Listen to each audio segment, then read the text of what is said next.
Regardez, il y a des enfants, quand ils entrent dans vos vies, ils viennent avec la bénédiction. Un enfant, quand il vient, toi tu vois un enfant. Mais derrière chaque enfant, il y a une bénédiction. Chaque enfant n'est pas pareil. Lorsque Moïse est venu, c'était la liberté qui arrivait. Pharaon a commencé même à tuer des enfants. Lorsque Jésus est venu au monde, on a commencé même à tuer les enfants. Ce petit, il peut être bébé comme vous le voyez, mais il peut avoir une provision terrible. Il y a des enfants qu'on appelle des enfants démons.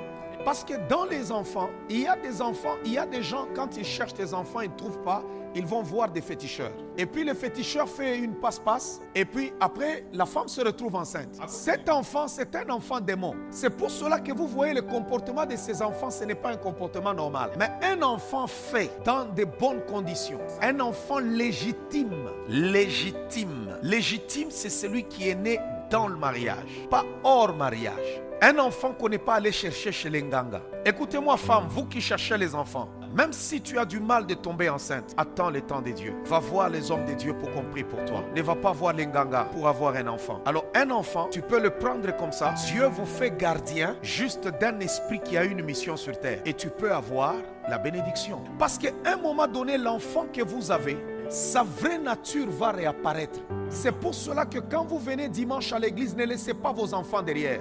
Non, ne les laissez pas derrière. Même un petit bébé comme ça, il a besoin de Dieu. Ça l'aide, la protection divine l'aide à garder son étoile. Sur cette terre, nous avons des hommes très méchants qui détruisent les destinées des autres. Mais être constamment dans la présence de Dieu nous conserve. Alors, il y a une chose qu'il faut comprendre très bien. Un enfant doit être une bénédiction. C'est comme le mariage. Ça doit être une bénédiction. Ce qui est béni ne tourmente pas. Non, non. Ce qui est béni apporte la joie et la paix.